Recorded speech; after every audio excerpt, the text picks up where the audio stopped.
कर्पूरिगौरं करुणावतारं संसारसारं भुजगेन्द्रहारं सदा वसन्तं हृदयारविन्दे भवं भवानी सहितं नमामि।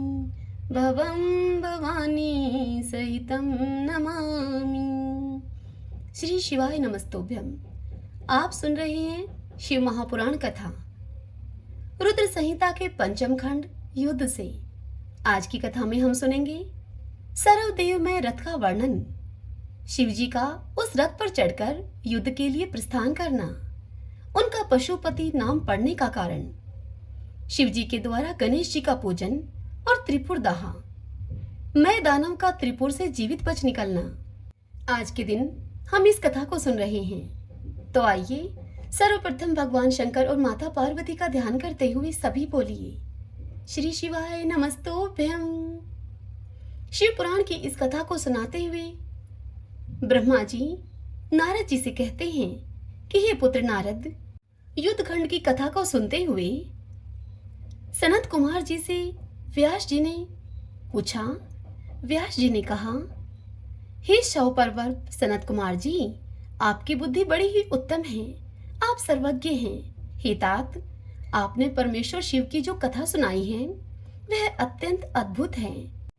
अब बुद्धिमान विश्वकर्मा ने शिवजी के लिए जिस देवमय तथा परम उत्कृष्ट दिव्य रथ का निर्माण किया था, आप उस कथा का वर्णन कीजिए। सूत जी शिव पुराण की यह कथा ब्रह्मा जी और नारद जी के संवाद में सुनाते हुए मुनियों से कहते हैं कि हे मुनि श्रेष्ठ, व्यास जी की इस बात को सुनकर मुनीश्वर सनत कुमार जी शिव जी के चरण कमलों का स्मरण करके उनसे बोले। सनत कुमार जी ने कहा, हे महाबुद्धिमान मुनिवर व्यास जी, मैं शिव जी के पाद पद्मों का स्मरण करके अपनी बुद्धि के अनुसार रथ की निर्माण कथा का आपसे वर्णन करता हूँ। सुनिए। तदंतर विश्वकर्मा ने रुद्रदेव के लिए बड़े ही यत्न से आदर पूर्वक सर्वलोक में दिव्य रथ की रचना की। वह सर्वसम्मत तथा सर्वभूतमय रथ स्वर्ण का बना हुआ था। उस रथ के दाहिने चक्र में सूर्य और वाम चक्र में चंद्रमा विराजमान थे। दाहिने चक्र में 12 अरे लगे हुए थे, जिनमें 12 सूर्य प्रतिष्ठित थे, और बायां पहिया 16 अरों से युक्त था, जिनमें चंद्रमा की 16 कलाएं विराजमान थीं।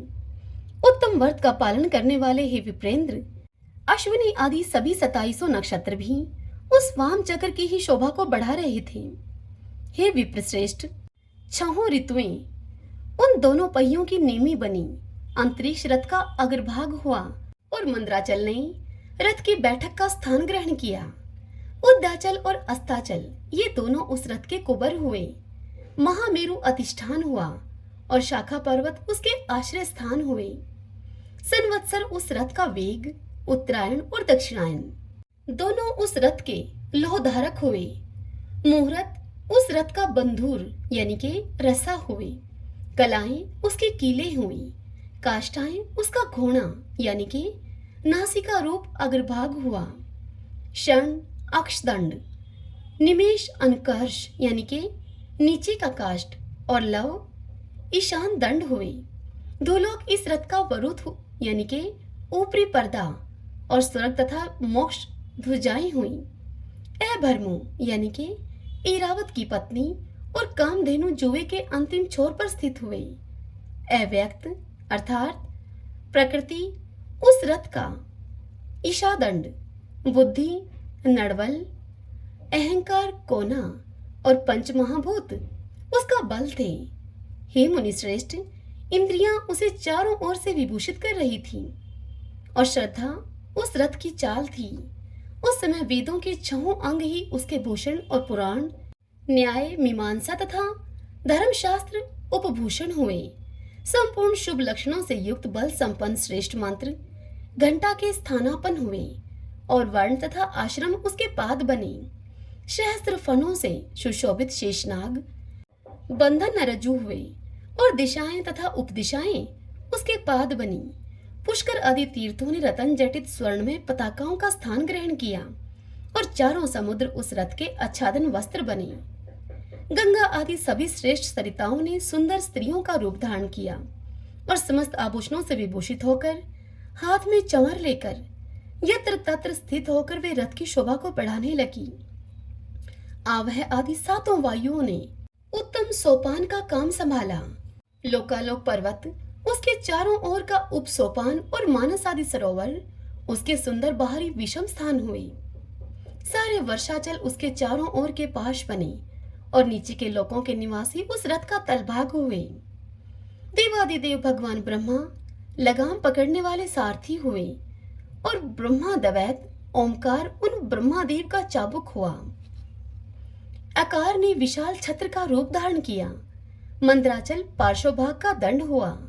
शैलराज हिमालय धनुष और स्वयं नागराज शेष उसकी प्रत्यंचा बने। श्रुति रूपनी सरस्वती देवी उस धनुष की घंटा हुई और महातेजस्वी विष्णु बाण तथा अग्नि के उस बाण के नोक बने। हे मुने, चारों वेद उस रथ में जुतने वाले 4 घोड़े कहे गए हैं। इसके बाद शेष बची हुई ज्योतियां उन अश्वों की आभूषण हुई। विष से उत्पन्न हुई वस्तुओं ने सोने का रूप धारण किया। वायु बाजा बजाने वाले और व्यास आदि मुख्य मुख्य ऋषि वाह वाहक हुए। हे मुनीश्वर, अधिक कहने से क्या लाभ। मैं संक्षेप में ही तुमसे बतलाता हूँ कि ब्रह्मांड में जो कुछ वस्तु थी वह सब उस रथ में विद्यमान थी। इस प्रकार बुद्धिमान विश्वकर्मा ने ब्रह्मा और विष्णु की आज्ञा से उस शुभ रथ का तथा रथ सामग्री का निर्माण किया था। सनत कुमार जी आगे कहते हैं व्यास जी से कि हे महर्षि, इस प्रकार के महान दिव्य रथ में, जो कि अनेक विध आश्चर्यों से युक्त था, वेद रूपी अश्वों को जोतकर ब्रह्मा ने उसे शिव को समर्पित कर दिया। शंभु को निवेदित करने के बाद जो विष्णु आदि देव के सम्माननीय एवं त्रिशूल धारण करने वाले हैं, उन देवेश्वर की प्रार्थना करके ब्रह्मा जी उन्हें उस रथ पर चढ़ाने लगे। तब महान ऐश्वर्यशाली सर्वदेव में शंभु रथ सामग्री से युक्त होकर उस दिव्य रथ पर आरूढ़ हुए। उस समय ऋषि देवता गंधर्व नाग लोकपाल और ब्रह्मा विष्णु भी उनकी स्तुति कर रहे थे। गान विद्या विशारद अप्सराओं के गण उन्हें घेरे हुए थे। सारथी के स्थान पर ब्रह्मा को देखकर उन वरदायक शंभु की विशेष शोभा हुई। लोक की सारी वस्तुओं से कल्पित उस रथ पर शिवजी चढ़ ही रहे थे कि एकाएक वेद संभूत रथ के वे घोड़े सिर के बल भूमि पर गिर पड़े। उनके गिरने से पृथ्वी में भूकंप आ गया। सारे पर्वत अब डगमगाने लगे। सहसा शेषनाग शिवजी का भार न सह सकने के कारण आतुर होकर कांप उठे। तब उसी क्षण भगवान धरणीधर ने उठकर नंदीश्वर का रूप धारण किया और रथ के नीचे जाकर उस रथ को ऊपर को उठाया। परंतु नंदीश्वर भी रथारूढ़ महेश के उस उत्तम तेज को सहन न कर सके। अतः उन्होंने तत्काल ही पृथ्वी पर घुटने टेक दिए। तत्पश्चात भगवान ब्रह्मा ने शिवजी की आज्ञा से अपने हाथ में चाबुक लेकर घोड़ों को उठाकर उस श्रेष्ठ रथ को खड़ा किया। तदंतर महेश के द्वारा अधिष्ठित उस उत्तम रथ में बैठे हुए ब्रह्मा जी ने रथ में जुते हुए मन और वायु के समान वेगशाली वेदमय अश्वों को उन तपस्वी दानवों के आकाश से तीनों पुरों को लक्ष्य करके आगे बढ़ाया। तत्पश्चात लोकों के लोक कल्याणकर्ता भगवान रुद्र देवों की ओर दृष्टिपात करके उनसे कहने लगे। रुद्र ने कहा कि हे सुरश्रेष्ठों, यदि तुम लोग देवों तथा अन्य प्राणियों के विषय में पृथक पृथक पशुत्व की कल्पना करके उन पशुओं का आधिपत्य मुझे प्रदान करोगे, तभी मैं उन असुरों का संहार करूंगा, क्योंकि वे दैत्य श्रेष्ठ तभी मारे जा सकते हैं, अन्यथा उनका वध असंभव है। सनत कुमार जी वेदव्यास जी से इस कथा को सुनाते हुए आगे कहते हैं कि हे मुने, अगाध बुद्धि संपन्न देवादिदेव भगवान शंकर की यह बात सुनकर सभी देवता पशुत्व के प्रति संशंकित हो उठे, जिससे कि उनका मन अब खिन्न हो गया। तब उनके भाव को समझकर देव देव अंबिकापति शंभु करुणाद्र हो गए। फिर वे हंसकर उन देवताओं से इस प्रकार बोले। शंभु ने देवताओं से कहा कि हे देव श्रेष्ठो, पशु भाव प्राप्त होने पर भी तुम लोगों का पतन नहीं होगा। मैं उस पशु भाव से विमुक्त होने का तुम्हें उपाय बतलाता हूँ, सुनो और वैसा ही करो। समाहित मन वाले देवताओं, मैं तुम लोगों से सच्ची प्रतिज्ञा करता हूँ कि जो इस दिव्य पाशुपत व्रत का पालन करेगा वह पशुत्व से मुक्त हो जाएगा। हे सुरश्रेष्ठो, तुम्हारे अतिरिक्त जो अन्य प्राणी भी मेरे पाशुपत व्रत को करेंगे वे भी निसंदेह पशुत्व से छूट जाएंगे। जो नैष्ठिक ब्रह्मचार्य का पालन करते हुए 12 वर्ष तक, 6 वर्ष तक अथवा 3 वर्ष तक मेरे सेवा करेगा अथवा कराएगा, वह पशुत्व से विमुक्त हो जाएगा। इसीलिए श्रेष्ठ देवताओं, तुम लोग भी जब इस परम उत्कृष्ट दिव्य व्रत का पालन करोगे तो उसी समय पशुत्व से तुम मुक्त हो जाओगे। इसमें कुछ भी संशय नहीं है। सनत कुमार जी वेदव्यास जी से इतनी बात बताकर आगे कहते हैं कि हे महर्षि वेदव्यास, परमात्मा महेश्वर का यह वचन सुनकर विष्णु और ब्रह्मा आदि देवताओं ने उनसे कहा, तथेति, अर्थात बहुत अच्छा, ऐसा ही होगा। इसलिए बड़े बड़े देवता तथा असुर भगवान शंकर के पशु बने और पशुत्व रूपी पाश से विमुक्त करने वाले रुद्र पशुपति हुए। तभी से महेश्वर का पशुपति यह नाम विश्व में विख्यात हो गया। यह नाम समस्त लोकों में कल्याण प्रदान करने वाला है। उस समय संपूर्ण देवता तथा ऋषि हर्षमगन होकर जय जयकार करने लगे और देवेश्वर ब्रह्मा, विष्णु तथा अन्य प्राणी भी परमानंद मगन हो गए। उस अवसर पर महात्मा शिव का जैसा रूप प्रकट हुआ था, उसका वर्णन सैकड़ों वर्षों में भी नहीं हो सकता। तदंतर जो शिवा तथा संपूर्ण जगत के स्वामी और संपूर्ण प्राणियों को सुख प्रदान करने वाले हैं, वे महेश्वर यूं इस प्रकार से सुसज्जित होकर त्रिपुर का संहार करने के लिए प्रस्थित हुए। अब जिस समय देव महादेव त्रिपुर का विनाश करने के लिए चले, उस अवसर पर देवराज आदि सभी प्रधान देवता भी उनके साथ प्रस्थित हुए। पर्वत के समान विशालकाय उन सुरेश्वरों का मन प्रसन्न था। वे सूर्यों के समान प्रकाशित हो रहे थे। वे सभी हाथों में हल, शाल, मूसल, भुशुंडी और नाना प्रकार के पर्वत जैसे विशाल आयुधों को धारण करके हाथी, घोड़े, सिंह, रथ और बैलों पर सवार होकर चल रहे थे। उस समय जिनके शरीर परम प्रकाशमान थे और मन महान उत्साह से संपन्न थे तथा जो नाना प्रकार के अस्त्र शस्त्रों से सुसज्जित थे, वे इंद्र, ब्रह्मा और विष्णु आदि देव शंभु की जय जयकार बोलते हुए महेश्वर के आगे आगे चले। सभी दंडी एवं जटाधारी मुनि हर्ष मनाने लगे और आकाशचारी सिद्ध एवं चारण पुष्पों की वृष्टि करने लगे। हे विप्रेंद्र, त्रिपुर की यात्रा करते समय जितने गणेश्वर शिवजी के साथ थे, उनकी गणना करके कौन पार पा सकता है। फिर भी मैं तुमसे कुछ एक का वर्णन करता हूँ। हे योगिन, समस्त गणराजों में श्रेष्ठ भृंगी गणेश्वरों तथा देवगणों से घिरकर विमान पर आरूढ़ होकर महेंद्र की भांति त्रिपुर का विनाश करने के लिए चले। उनके साथ साथ केश, विगतवास, महाकेश, महाज्वर, सोमवली, स्वर्ण, सोमप, शनक, सोमद्रक, सूर्यवर्चा, सूर्य प्रक्षेक्षणक, सूर्याक्ष, सुरीनामा, सुर, सुनंदर, प्रस्कंद, कुंदर, चंड, कंपन, अतिकंपन, इंद्र, इंद्रजय, यंता, हिमकर, शताक्ष, पंचाक्ष, सहस्त्राक्ष, महोदर, सतीजहु, सताशय, रंक, कर्पूर पुतन, दिविशिख, त्रिशिख, अहंकार, कारक, अजवकत्र, अष्टवकत्र, हयवकत्र, अर्धवकत्र आदि बहुत से अप्रमेय बलशाली वीर गणाध्यक्ष लक्ष्य लक्षण की परवाह न करते हुए महेश्वर को घेरकर चल रहे थे। हे व्यास जी, तदंतर महादेव शंभु संपूर्ण सामग्रियों के सहित उस रथ पर स्थित होकर उन सुरद्रोहियों के तीनों पुरों को पूर्णतः दग्ध करने के लिए उद्यत हुए। उन्होंने रथ के शीर्ष स्थान पर स्थित होकर उस महान धनुष पर प्रत्यंचा चढ़ाई और उस पर उत्तम बाण का संधान करके वे रोष आवेश से होठ को चाटने लगे।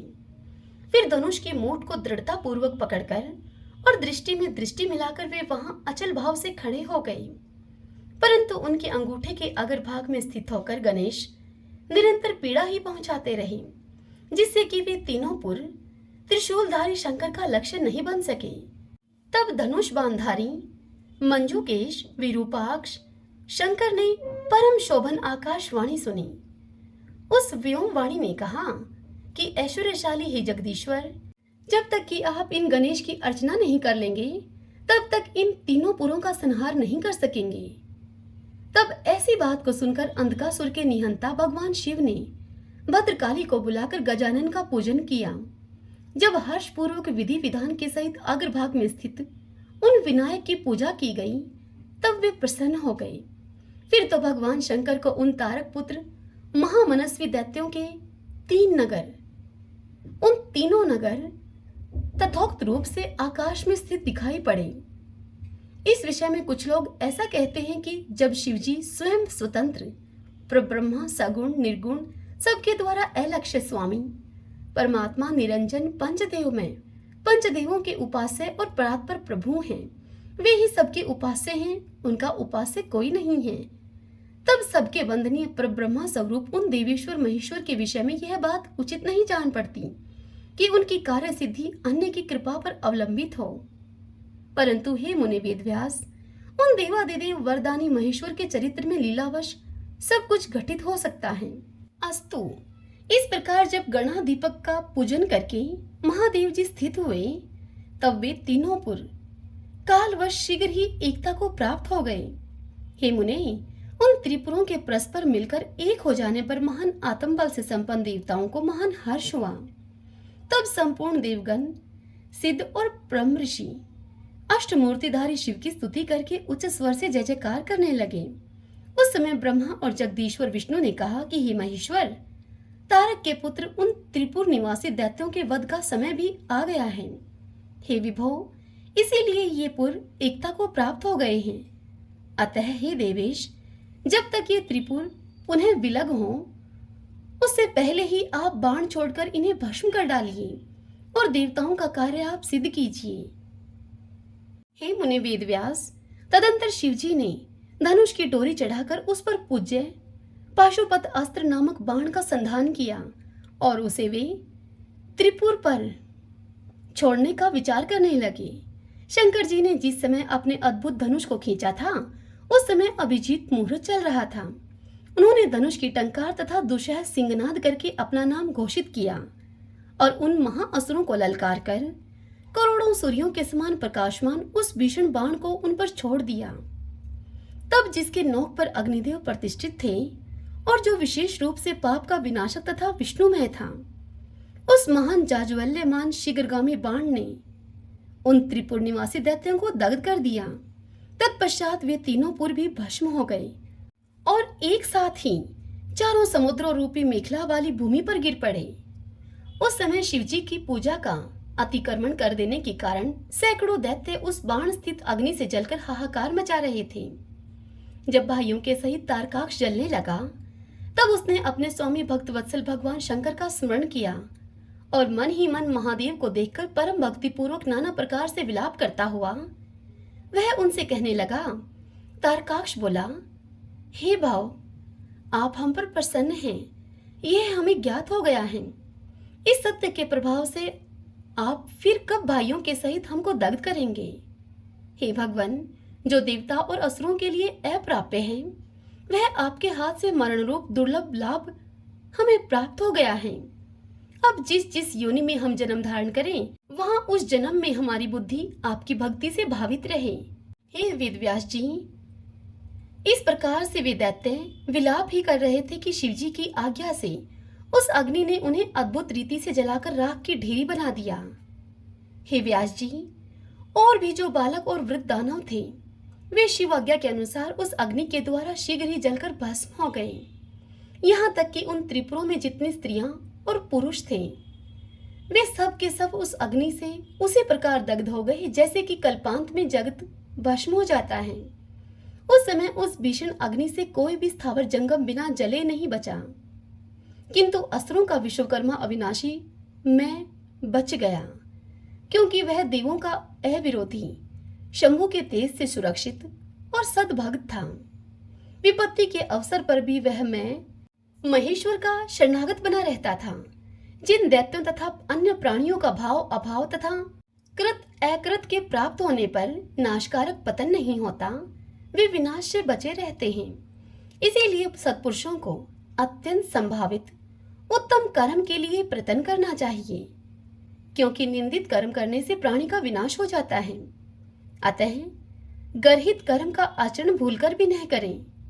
उस समय भी जो दैत्य बंधु बांधवों के सहित शिवजी की पूजा में तत्पर थे, वे सब के सब शिव पूजा के प्रभाव से दूसरे जन्म में गणों के अधिपति हो गए। हरि ओम तत्सत। श्री शिवाय नमस्तुभ्यम। भक्तजनों, आज की यह कथा यहीं पर पूर्ण हुई। इससे आगे कल की कथा में हम सुनेंगे देवों के सत्वन से शिवजी का कोप शांत होना और फिर शिवजी का उन्हें वरदान देना, मैं दानव का शिवजी के समीप आना और उनसे वर याचना करना, शिवजी से वर पाकर मैं का वितल लोक में जाना। कल हम इस पावन कथा का रसपान करेंगे। आज की यह कथा आशा करती हूँ आपको पसंद आई होगी। श्री शिवाय नमस्तुभ्यम।